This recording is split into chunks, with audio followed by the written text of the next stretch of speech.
Hi friends, welcome to Tanu cooking hut. ಉದ್ದಿನ ಬೇಳೆ, ಹೆಸರು ಬೇಳೆ ಬಳಸಿ ಹಪ್ಪಳ ಮಾಡೋದು ಗೊತ್ತಿರ್ಬೋದು, ಆದರೆ ನಾನಿವತ್ತು ಹುರುಳಿಕಾಳನ್ನು ಬಳಸಿ ಹಪ್ಪಳ ಮಾಡೋದು ತೋರಿಸ್ತಿದ್ದೀನಿ. ಹಪ್ಪಳ ಮಾತ್ರ ತುಂಬ ರುಚಿಯಾಗುತ್ತೆ. ಹಾಗಾದರೆ ಹೇಗೆ ಮಾಡೋದು ಅಂತ ನೋಡೋಣ ಬನ್ನಿ. ಮೊದಲು ಹುರುಳಿಕಾಳನ್ನು ನೆನೆ ಹಾಕ್ತಿದ್ದೀನಿ. 1 ಬೌಲ್ ನಾನಿಲ್ಲಿ ಹುರುಳಿಕಾಳನ್ನ ತೊಗೊಂಡಿದ್ದೀನಿ. ಒಂದೆರಡು ಬಾರಿ ನೀರು ಹಾಕಿ ಚೆನ್ನಾಗಿ ತೊಳಿಬೇಕು. ಇದ್ರ ಮೇಲಿರೋ ಧೂಳೆಲ್ಲ ಹೋಗುತ್ತೆ.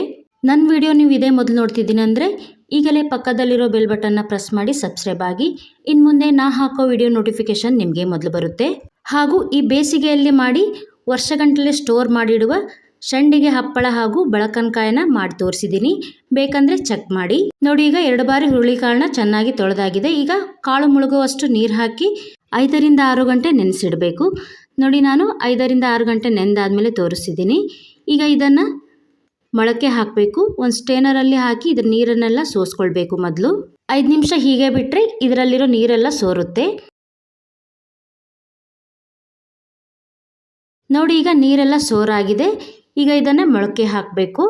ಒಂದು ಮಿಕ್ಸಿಂಗ್ ಬೌಲ್ ಮೇಲೆ ಈ ಥರ ಹೀಗೆ ಕಾಟನ್ ಬಟ್ಟೆ ಹಾಕಿ ಈಗ ನೆಂದಿರೋ ಕಾಳನ್ನು ಇದ್ರ ಮೇಲೆ ಹಾಕಬೇಕು. ನೋಡಿ, ಈ ಥರ. ಈಗ ಇದನ್ನು ಗಟ್ಟಿಯಾಗಿ ಕಟ್ಟಬೇಕು.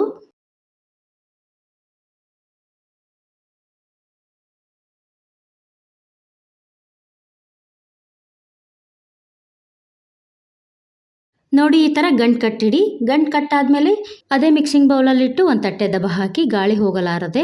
ನೋಡಿ, ಈ ಥರ. ಈಗ ಇದು ಓವರ್ನೈಟ್ ಹೀಗೆ ಇರಲಿ. ಬೆಳಗ್ಗೆ ಅನ್ನುವಷ್ಟರಲ್ಲಿ ಮೊಳಕೆ ಬಂದಿರುತ್ತೆ. ನೋಡಿ, ನಾನೀಗ ಮರುದಿನ ಬೆಳಗ್ಗೆ ತೋರಿಸ್ತಿದ್ದೀನಿ. ನಿಮಗೆ ಟೈಮ್ ಇದ್ದರೆ ಇನ್ನೊಂದು ದಿನ ಹೀಗೆ ಇಡಿ, ಇನ್ನೂ ಜಾಸ್ತಿ ಮೊಳಕೆ ಬರುತ್ತೆ. ಹಾಗೂ ಒಂದೊಂದು ಕಾಳು ಬೇಗ ಜಾಸ್ತಿ ಮೊಳಕೆ ಬರುತ್ತೆ. ನೋಡಿ, ನಾನೀಗ 1 ನೈಟ್ ಅಷ್ಟೇ ಇಟ್ಟಿದ್ದೀನಿ, ಇಷ್ಟು ಮೊಳಕೆ ಬಂದಿದೆ.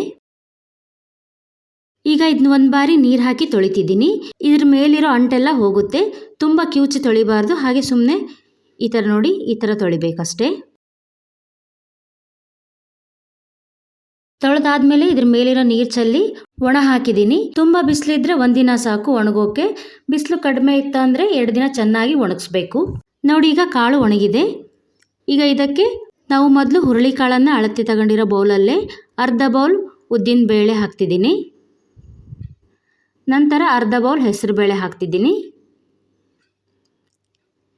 ಈಗ ಇದನ್ನು ಚೆನ್ನಾಗಿ ಮಿಕ್ಸ್ ಮಾಡಿ ಒಣಗಿಸಿರೋ ಹುರುಳಿಕಾಳಿಗೆ ಹಾಕ್ತಿದ್ದೀನಿ. ಹುರುಳಿಕಾಳಿಗೆ ಹಾಕಿದ್ಮೇಲೆ ಮತ್ತೊಮ್ಮೆ ಚೆನ್ನಾಗಿ ಮಿಕ್ಸ್ ಮಾಡಿ. ನೀವು ಜಾಸ್ತಿ ಕ್ವಾಂಟಿಟಿಲಿ ಮಾಡ್ತಿದ್ದೀನಿ ಅಂದರೆ ನಾವು ಯಾವ ಬೌಲಲ್ಲಿ ಹುರುಳಿಕಾಳನ್ನ ಅಳತೆ ತಗೊತೀವಿ ಅದೇ ಬೌಲಲ್ಲಿ ನೋಡಿ, ಈಗ 2 ಬೌಲ್ ಹುರುಳಿಕಾಳನ್ನ ತಗೊತೀನಿ ಅಂದರೆ 1 ಬೌಲ್ ಹೆಸರು ಬೇಳೆ, 1 ಬೌಲ್ ಉದ್ದಿನ ಬೇಳೆ ತಗೋಬೇಕು. ನೋಡಿ, ಈಗ ಮಿಕ್ಸ್ ಮಾಡಾಗಿದೆ. ಹಿಟ್ಟು ಮಾಡಿಸೋಕೆ ಒಂದು ಬಾಕ್ಸಿಗೆ ಹಾಕ್ತಿದ್ದೀನಿ. ಮನೆಯಲ್ಲೇ ಮಿಕ್ಸಿಲಿ ಸಹ ಮಾಡಬಹುದು, ಆದರೆ 2 ಬಾರಿ ಪುಡಿ ಮಾಡಬೇಕಾಗುತ್ತೆ. ಹಾಗಾಗಿ ನಾನಿಲ್ಲಿ ಗಿರಣಿ ಅಥವಾ ಮಿಲ್ಲಲ್ಲಿ ಹಿಟ್ಟು ಮಾಡಿಸ್ತಿದ್ದೀನಿ. ನೋಡಿ, ಈಗ ಹಿಟ್ಟು ಮಾಡಿಸಾಗಿದೆ. ನೋಡಿ, ಈ ಥರ ನೈಸ್ ಆಗಿರಬೇಕು. ಈಗ ಇದನ್ನು ಜರಡಿ ಮಾಡ್ತಿದ್ದೀನಿ.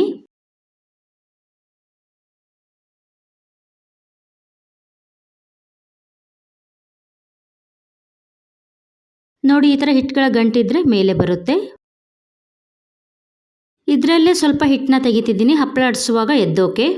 ನೀವು ಬೇಕಿದ್ದರೆ ಅಕ್ಕಿ ಹಿಟ್ಟಲ್ಲಿ ಸಹ ಅದ್ದಿ ಲಟ್ಸಬಹುದು. ನೋಡಿ, ಈಗ ಇದಕ್ಕೆ 1.5 ಸ್ಪೂನ್ ಕಾಳುಮೆಣಸು ಪುಡಿ ಹಾಕ್ತಿದ್ದೀನಿ. ನಂತರ 1 ಸ್ಪೂನ್ ಜೀರಿಗೆ ಪುಡಿ. ನಂತರ 2 ಸ್ಪೂನ್ ಅಚ್ಕಾರದ ಪುಡಿ. ಈಗ ಹಿಟ್ಟಿಗೆ ಮಸಾಲೆ ಹೊಂದುವಂತೆ ಚೆನ್ನಾಗಿ ಮಿಕ್ಸ್ ಮಾಡ್ತಿದ್ದೀನಿ.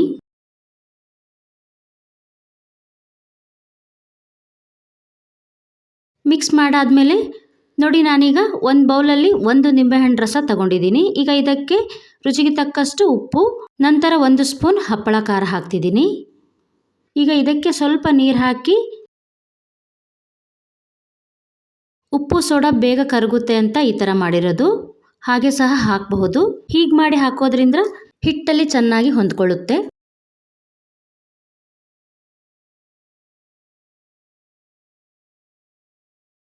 ಈಗ ಇದನ್ನು ಹಿಟ್ಟಿಗೆ ಹಾಕಿ ಚೆನ್ನಾಗಿ ಕಲಿಸ್ಕೊಳ್ತಿದ್ದೀನಿ. ಹಿಟ್ಟನ್ನು ತುಂಬ ಮೆತ್ತಗಾಗಿ ಕಲಿಸ್ಕೊಳ್ಬಾರ್ದು, ಗಟ್ಟಿಯಾಗಿರಬೇಕು. ಆ ಥರ ಕಲಿಸ್ಕೊಳ್ಬೇಕು. ಮಧ್ಯ ನೀರು ಬೇಕನ್ನಿಸಿದಾಗ ಸ್ವಲ್ಪ ಸ್ವಲ್ಪ ನೀರು ಹಾಕಿ ಕಲಿಸ್ಕೊಳ್ಬೇಕು. ಚಪಾತಿ ಹಿಟ್ಟಿನ ಹದಕ್ಕಿಂತ ತುಂಬ ಗಟ್ಟಿಯಾಗಿರಬೇಕು, ಆ ಥರ ಕಲಿಸ್ಕೊಳ್ಬೇಕು. ನೋಡಿ ಈ ಥರ ಸ್ವಲ್ಪ ಸ್ವಲ್ಪನೇ ನೀರು ಹಾಕಿ ಕಲಿಸ್ಕೊಳ್ತಿದ್ದೀನಿ.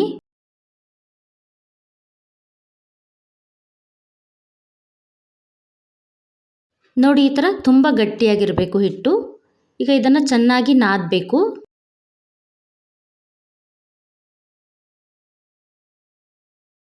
ನೋಡಿ ಕಲಿಸುವಾಗ ಗೊತ್ತಾಗ್ತಿರ್ಬೋದು ನಿಮಗೆ, ಇಷ್ಟು ಗಟ್ಟಿಯಾಗಿರಬೇಕು ಹಿಟ್ಟು.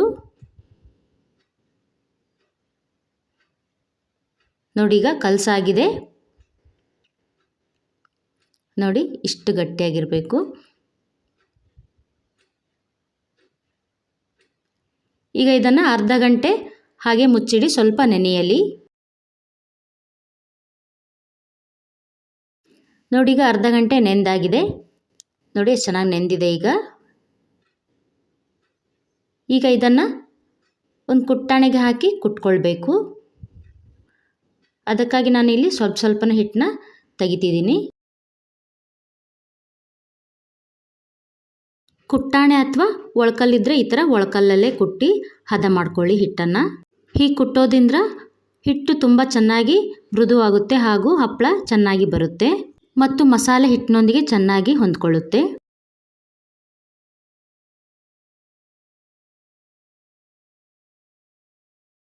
ಸ್ವಲ್ಪ ಕುಟ್ಟಿದ ಮೇಲೆ ಮಧ್ಯೆ ಒಂದು ಬಾರಿ ತೆಗೆದು ಈಗ ಇದಕ್ಕೆ ಸ್ವಲ್ಪ ಎಣ್ಣೆ ಹಾಕಿ ಮತ್ತೆ ಕುಟ್ಕೊಳ್ಬೇಕು.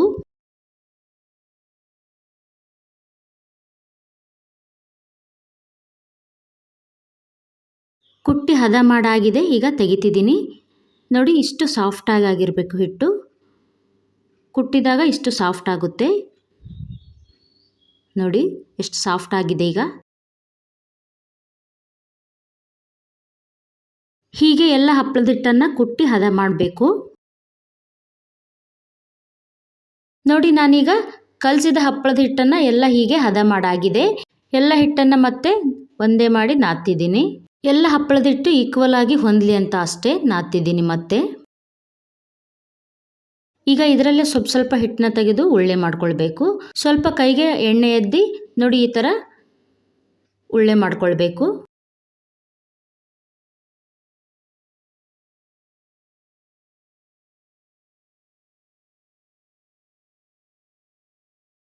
ನೋಡಿ ಈ ಥರ ಸಣ್ಣದಾಗಿ ಉಳ್ಳೆ ತೆಗಿತಿದ್ದೀನಿ. ನಿಮಗೆ ಹಪ್ಪಳ ಯಾವ ಸೈಜಿಗೆ ಬೇಕೋ ಆ ಸೈಜ್ಗೆ ಉಳ್ಳೆ ತೆಗಿರಿ. ನೋಡಿ ನಾನು ಈ ಸೈಜ್ಗೆ ತೆಗೆದಿದ್ದೀನಿ. ಈಗ ಇದನ್ನ ಸ್ವಲ್ಪ ರೌಂಡ್ ಮಾಡಿ ಈ ಥರ ಪ್ರೆಸ್ ಮಾಡಿ ಹೀಗೆ ಎಲ್ಲನೂ ಉಳ್ಳೆ ಮಾಡಿ ಈಗ ಸ್ವಲ್ಪ ಅದ್ರ ಮೇಲೆ ಒಂದಕ್ಕೊಂದು ಅಂಟ್ಕೊಳ್ಬಾರ್ದು ಅಂತ ಎಣ್ಣೆ ಹಾಕಿ ನೋಡಿ ಈ ಥರ ಮಿಕ್ಸ್ ಮಾಡಿ.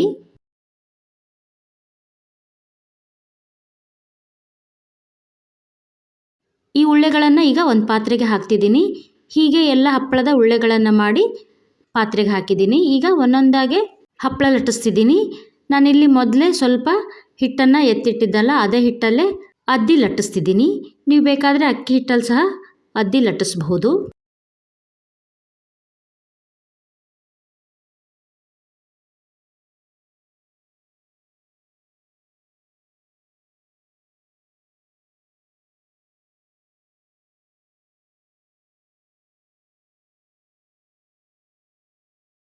ನೋಡಿ ಈಗ ಹಪ್ಪಳ ಲಟ್ಸಾಗಿದೆ. ನೋಡಿ ಈ ಥರ ತುಂಬ ದಪ್ಪಗಿರಬಾರ್ದು ತಳಗೂ ಇರಬಾರ್ದು. ಈ ಥರ ನೋಡಿ ಈ ಥರ ಮೀಡಿಯಮ್ ಆಗಿರಬೇಕು. ಹಪ್ಪಳ ಪರ್ಫೆಕ್ಟಾಗಿ ರೌಂಡ್ಗೆ ಇರಬೇಕು ಅಂದರೆ ನೋಡಿ ಈ ಥರ ಬಾಕ್ಸ್ ಕ್ಯಾಪ್ನ ಇದ್ರ ಮೇಲೆ ಪ್ರೆಸ್ ಮಾಡಿ ಹೊರಗಡೆ ಇರೋ ಎಕ್ಸ್ಟ್ರಾ ಹಿಟ್ಟನ್ನು ತೆಗಿತಿದ್ದೀನಿ. ನೋಡಿ ಈ ಥರ.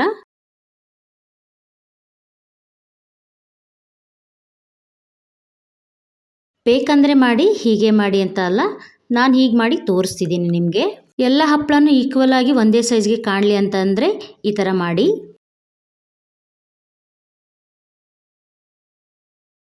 ಈಗ ಹೀಗೆ ಎಲ್ಲ ಹಪ್ಪಳನೂ ಲಟ್ಟಿಸಿ ಹಾಕಿದ್ದೀನಿ. ಈ ಹಪ್ಪಳನ ಒಂದರ ಮೇಲೆ ಒಂದು ಹಾಕಿ ನಂತರನೂ ಒಣ ಹಾಕ್ಬೋದು, ಒಂದಕ್ಕೊಂದು ಅಂಟ್ಕೊಳ್ಳಲ್ಲ. ನೋಡಿ ಈ ಥರ. ಹೀಗೆ ನಾನು ಎಲ್ಲ ಹಪ್ಪಳನ ಲಟ್ಟಿಸಿ ಒಂದೇ ಬಾರಿ ಒಣ ಹಾಕ್ತಿದ್ದೀನಿ. ಹಪ್ಪಳ ಲಟ್ಟಿಸಿದ ತಕ್ಷಣ ಬಿಸಿಲಲ್ಲಿ ಒಣ ಹಾಕಬಾರ್ದು. ಒಂದಿನ ಒಳಗೆ ಹಾಕಿ ನಂತರ ಮರುದಿನ ಬಿಸಿಲಲ್ಲಿ ಒಣ ಹಾಕಿ. ಹೀಗೆ ಮಾಡೋದ್ರಿಂದ ಹಪ್ಪಳ ಬಿಸಿಲಿಗೆ ಹಾಕಿದಾಗ ತಂತಾನಾಗೆ ಮುರಿಯೋದಿಲ್ಲ.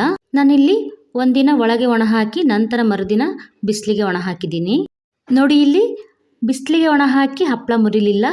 ನನ್ನ ಮಗಳು ಎಷ್ಟೊಂದು ಹಪ್ಪಳ ತುಳಿದು ಮುರಿದಿದ್ದಾಳೆ. ಹಪ್ಪಳ ಮುರಿಯೋ ಸೌಂಡಿಗೆ ಅವಳಿಗೊಂದು ಆಟ ಆಗಿಬಿಟ್ಟಿತ್ತು. ಈ ಕ್ಲಿಪ್ಸ್ನ ಜಸ್ಟ್ ಫಾರ್ ಫನ್ನಿಗಷ್ಟೇ ಹಾಕಿದ್ದು. ನೋಡಿ ಈಗ ಹಪ್ಪಳ ಒಣಗಿದೆ.